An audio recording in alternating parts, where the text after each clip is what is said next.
The health system in Gaza has been completely obliterated, and the right to health has been decimated at every level. The attacks, the harassment, the killings of many of my own colleagues, the healthcare workers, the destructions of health facilities, and the destruction of humanitarian aid organizations continue to catapult to proportions yet to be fully quantified, if at all possible. What you just saw there was some of what the UN is alleging is a systematic attempt to dismantle and destroy the healthcare industry inside of Gaza. And the system there has been strained and gradually destroyed since very early on in this conflict. Bear in mind that prior to the conflict, it's not as though the healthcare system of Gaza was allowed, thanks to the blockade, to be anything other than bare bones. And so that was a situation going into the conflict in which it has been utterly destroyed. And the UN is now announcing in this inquiry that they believe that this amounts to war crimes, specifically targeting aid workers, hospitals, the infrastructure, and medics. And we want to give you all the details. Bear in mind, if it was not clear already, that this is going to be very dark stuff. I mean, we're going to be giving you what doctors have said about their experience on the ground, some of the most horrendous acts you can imagine.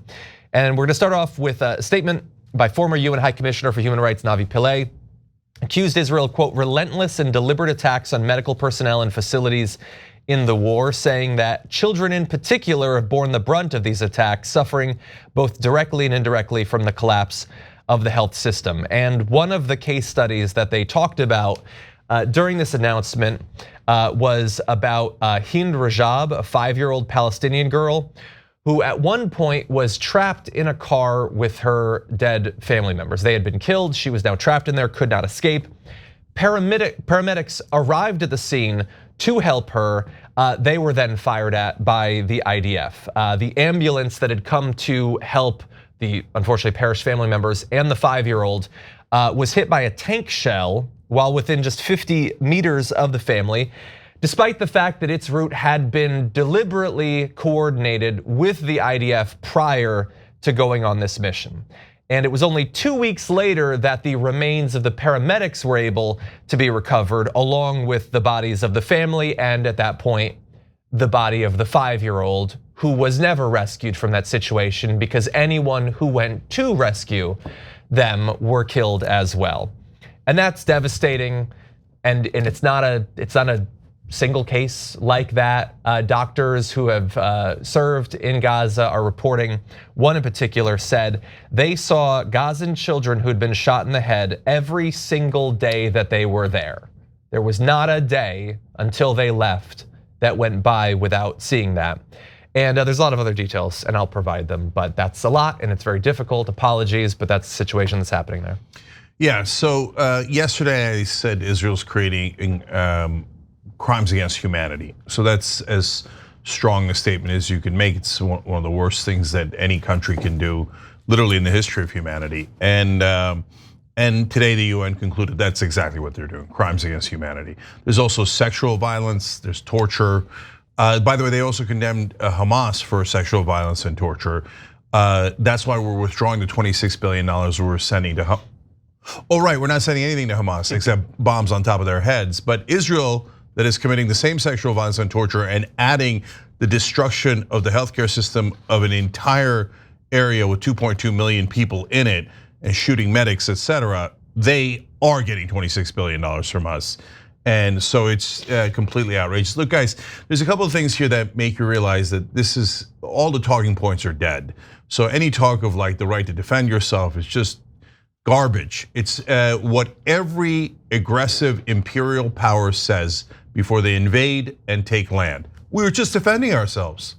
So if you want me to say Germans, I'll say Germans because it's absolutely true. That's what they did do when they attacked their neighbors in the 1930s. But it's not just the Germans, it's every ethnicity that's ever had more power than their neighbors. They attack their neighbors and then they say, oh, we were just defending ourselves. That's what Russia said about Ukraine. Literally every single imperial power says it every single time. Nobody ever says, oh yeah, we're the bad guys and we're evil and we're gonna go take your land and kill almost all your people and destroy your healthcare system. No, they say, we were just defending ourselves. What could we do? And that October 7th, the fact that IDF knew about it, then we see how sophisticated they are in blowing up pagers, walkie-talkies, and everything else. And now you're telling me the IDF is a bunch of bungling clowns that accidentally let October 7th happen? Or hey, look at that, an imperial power that has an excuse to go attack all of its neighbors and take their land. So they're in southern Lebanon right now. As we reported yesterday, they're pushing back the peacekeepers. They shot a bunch of peacekeepers. They're using them as human shields, again, according to the United Nations. They're firing from behind the peacekeepers. I mean, they're doing every single thing that they said they despise and they accuse their opponents of. But the thing I want to concentrate on here is, as John just mentioned, Hind Rajab. So if you don't know, the Israelis get notice, oh, you guys killed her entire family, but she's a 5-year-old and she's in the car, she's alive. We're gonna send an ambulance to go just rescue her. Just an ambulance, just her, okay? They go, thank you so much for letting us know. They pull up a tank and they shoot at, and of course, kill everybody inside the ambulance with the tank from 55 yards away. So, and then they murdered the 5-year-old. So it's not like they didn't know. They killed her whole family, then they murdered her, and they murdered the people who were coming to help her. But that ambulance is not an exception, it's the rule. They've already killed over 1,000 medics in Palestine. So when you're systematically murdering the healthcare workers, by the way, also the journalists, and then US doctors come home and write a letter to Joe Biden, New York Times confirmed it, where they say an extraordinary percentage of headshots on children. There's some chance that you're the bad guys and you've lost sight of reality and you've become blinded by your rage and your sense of victimhood, and that you think your trauma from however many years ago justifies you doing the same thing to other people, and it doesn't. It's a crime against humanity. And the fact that Israel's doing it should break the hearts of every Israeli supporter in the world. You going and defending crimes against humanity is the most perversely ironic thing I have ever seen. Ramesh. Amen, amen. I mean, we're talking about state-backed terror is what we're talking about.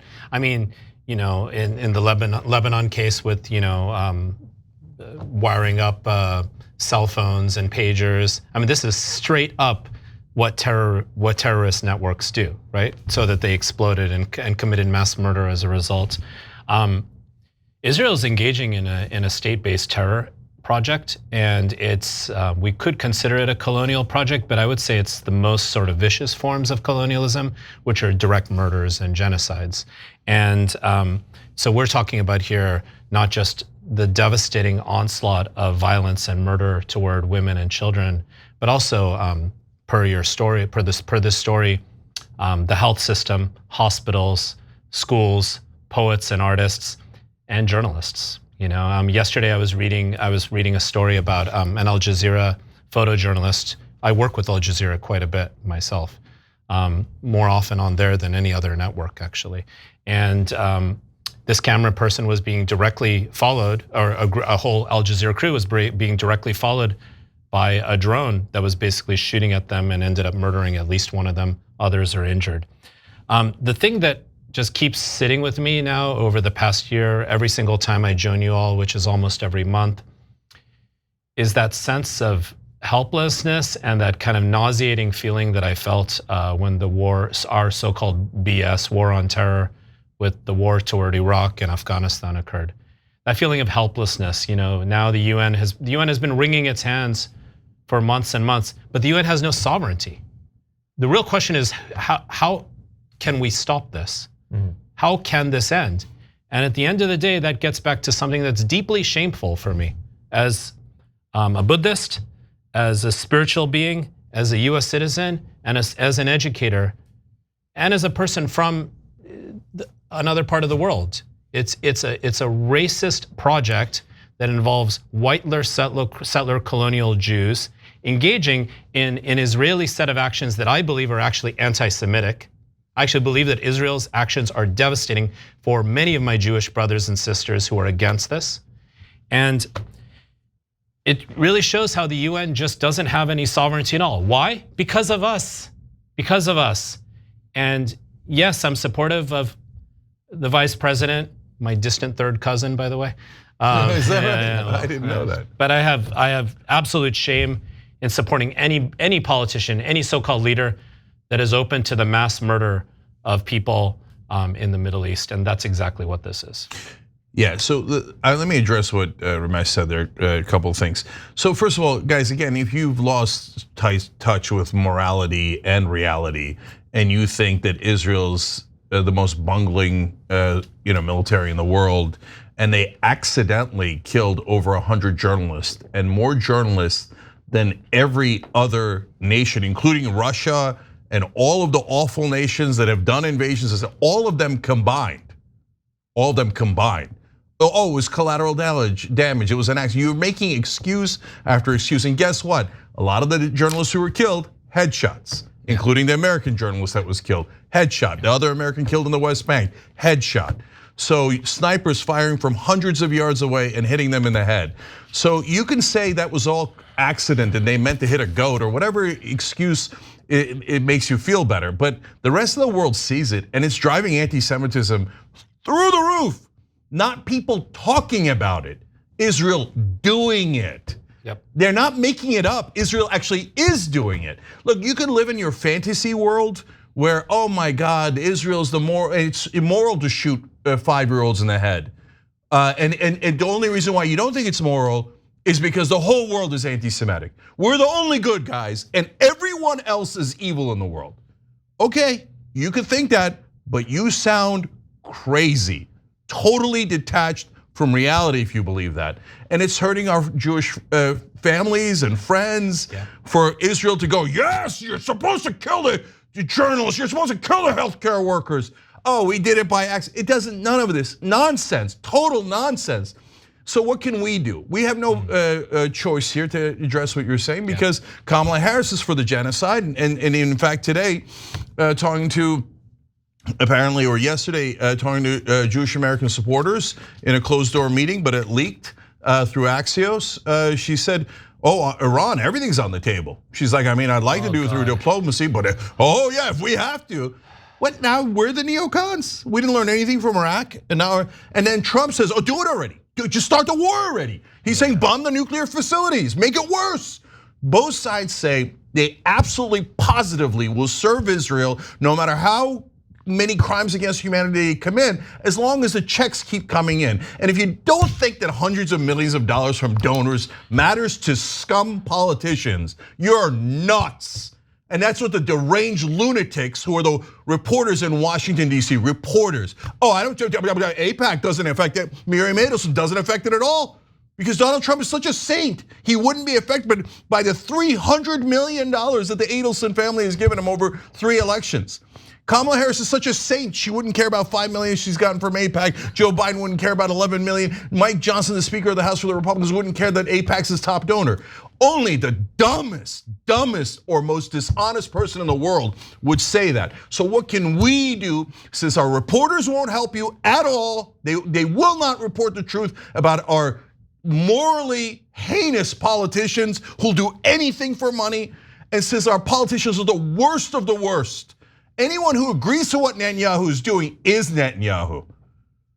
So our only options are twofold. One is obvious economic boycott. Like I remember when people say, oh, BDS, oh, that's anti-Semitic. Are you kidding me?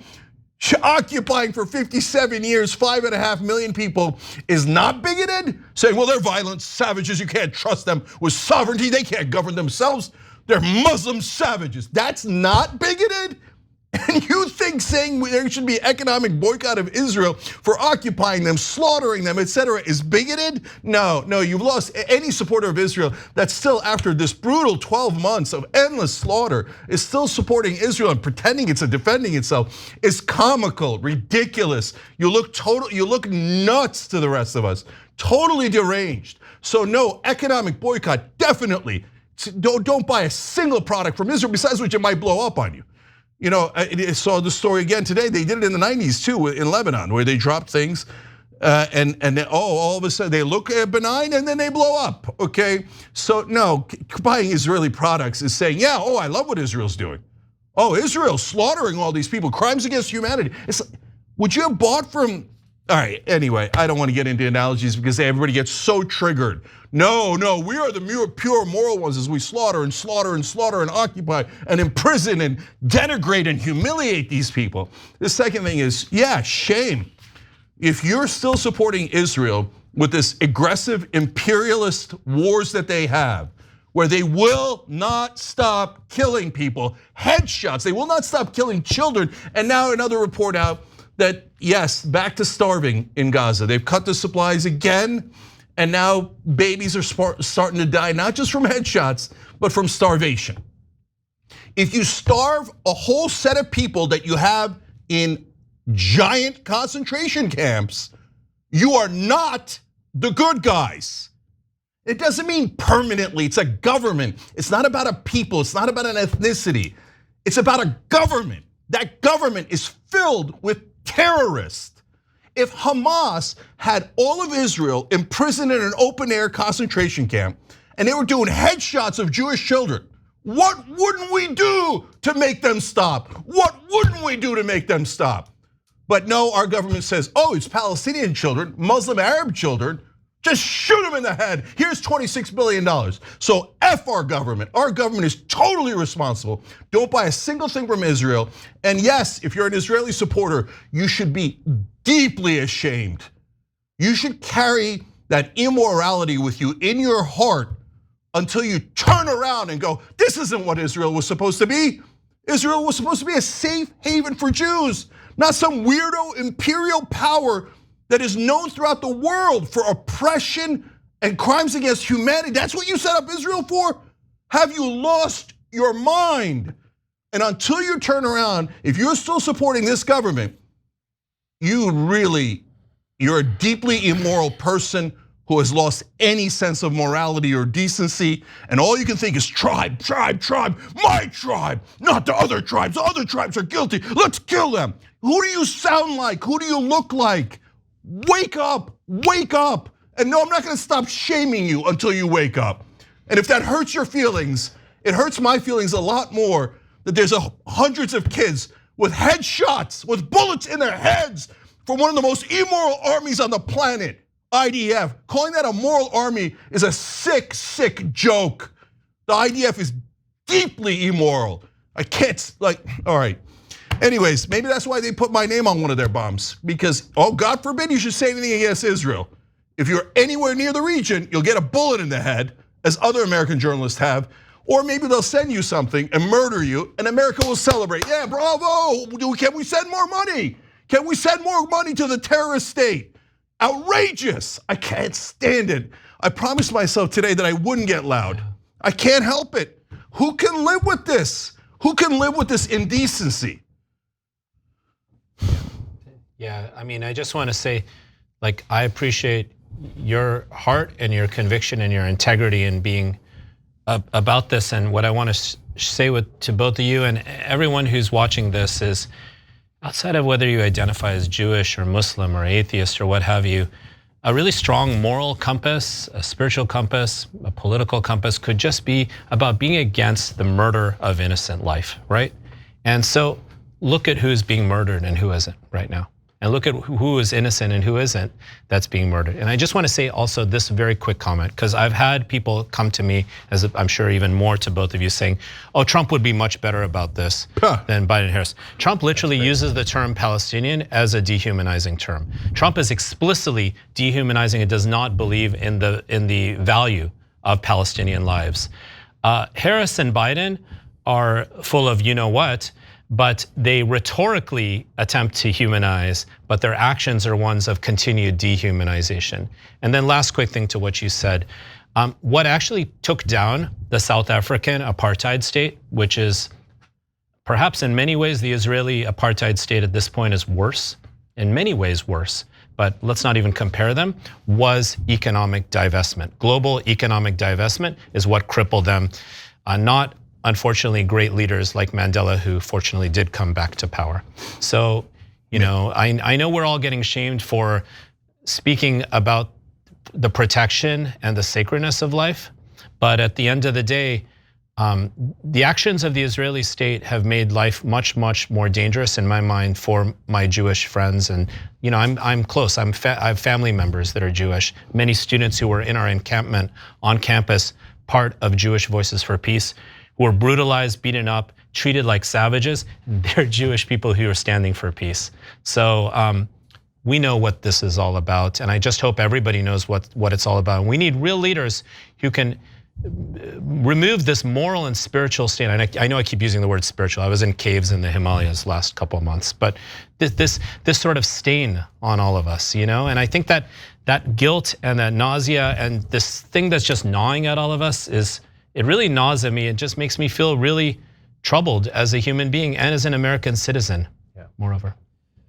Yeah, and I'll echo your earlier point of when you don't avoid this news and when you talk about this news and everything, you really do end up feeling very, very helpless, knowing that there's apparently nobody in a position of power in American government that's going to even try and fail, perhaps, to do something about it. It's possible that if Harris took Cenk's advice 100%, she would try to pressure Netanyahu and she would fail. I don't think that's likely, but maybe she would. But at least then we wouldn't be a part of it, and that would be an improvement. And instead, you good reporter, 60 Minutes or whatever, will ask her, could we maybe pressure the government? And she'll just talk about nonsense. And the maybe thing, this is the only point I'll make. We almost did a story. JD Vance again was asked by a reporter 5 separate times, did Trump lose the election? And he refuses to answer it. But the reporter keeps asking, because reporters in American media who generally don't like asking follow-up questions to powerful people on this topic have been given license to do that. So do that with the question about what would it take for us to withdraw the funds, withdraw the weapons? What could Netanyahu order? What could the IDF do that would cross a line? Because we got a whole lot of things that feel like they should have crossed anyone's line, 8 months ago, 10 months ago. So is there literally anything? And she'll say something, blah, blah, blah, gotta give the weapons to defend, blah, blah, blah. And then you ask again, and you ask again, and you ask again. They should be ashamed when they do shameful things. And there's no such thing as a line now, it seems like. And there used to be lines that somehow would be crossed where they did far fewer devastating and murderous things, they being the state of Israel, that we were able to shut them down and stop them. And the fact that there is no line here being crossed, despite them crossing, so I mean there are numerous lines being crossed. There is no line that they won't cross, right? So there seems to be no end in sight to what would actually stop us from continuing to arm and provide diplomatic and political cover, including with the shameful lack of sovereignty that the UN has. Yeah. There is no line. Yeah. There is no line, and that's why I'm so perplexed about it all and just grossed out. Honestly, I'm just grossed out by it all. Yeah, I mean, guys, to add, unfortunately, fuel to that fire. Remember, after they did months and months of slaughter in Gaza, at that point already tens of thousands of women and children had been murdered. We gave them a reward of $26 billion. Yep. That $26 billion didn't come in the beginning, right after October 7th when they were attacked. That came pretty recently, a couple of months ago. So about 8-9 months into the conflict, after most of the people in Gaza that were, that are currently dead had already been killed, the big percentage. And the US, we were forced as taxpayers to send them a reward for killing all those kids and women. Oh, congratulations, nice job. Normally we give you $4 billion, now we're going to up it all the way to $26 billion. So what is the message that Israeli leaders hear? The more Muslims I kill, the more crimes against humanity I do, the bigger reward America gives me. Yeah. I mean, if that doesn't break your heart, I'm not sure you got one left. So, and to your point about the journalists, John, is a single journalist ever going to ask about the donors? I mean, are we going to ignore the 800-pound gorilla in the room? Why do we not negotiate drug prices in America? Because of the big drug company donors. If you don't know that, you literally don't know anything about politics. Go retire, become a dentist. What are you wasting your life doing as a marketing executive for donors, pretending you're a reporter? And on this issue, if you think AIPAC and the Adelsons, et cetera, are not affecting the decisions of the politicians, it's so embarrassing. Please, to retire immediately. because you're humiliating yourself every day by not asking the most obvious question in the world. And then finally, they object again to BDS, boycotting and divesting and sanctions of Israel, etc. They say it's anti-Semitic to threaten our prophets. Come on. And remember when the Palestinians went to the UN and asked for a state just like Israel. Now, Israel says you can't resist the occupation ever. You must just become an obedient servant of the Israelis. You can't, because if you resist it violently, obviously you're a terrorist. If you resist it through sanctions, you're an anti-Semite and you should have your contracts taken away from you. Several states in this country, we had a member write in yesterday, several states say that if you ever criticize Israel, we'll pull your government contracts. Okay, you can criticize America, you can criticize any country you want, Canada, no problem. But if you criticize Israel, we're gonna pull your contracts, because how dare you be so anti-Semitic as to even criticize Israel, right? So now we can't do economic, we can't do obviously violence, I am against, we can't even use words. We can't use words. So, and then when they went through diplomacy, it doesn't get any less terrorist than diplomacy. And can I just get the same exact treatment that Israel got? Declare Palestine a state. Guess what Israel said? Terrorist. Well, if diplomacy is terrorism, then you made a mockery of the English language. So listening to Netanyahu and these right-wing, literal terrorist leaders inside Israel, I mean, Ben-Gvir convicted of aiding and abetting terrorism. So literal terrorists inside the Israeli cabinet, and criticizing them as the bad guys? No, if you support them, you are very literally supporting crimes against humanity. So look yourself in the mirror and see if you're comfortable with that.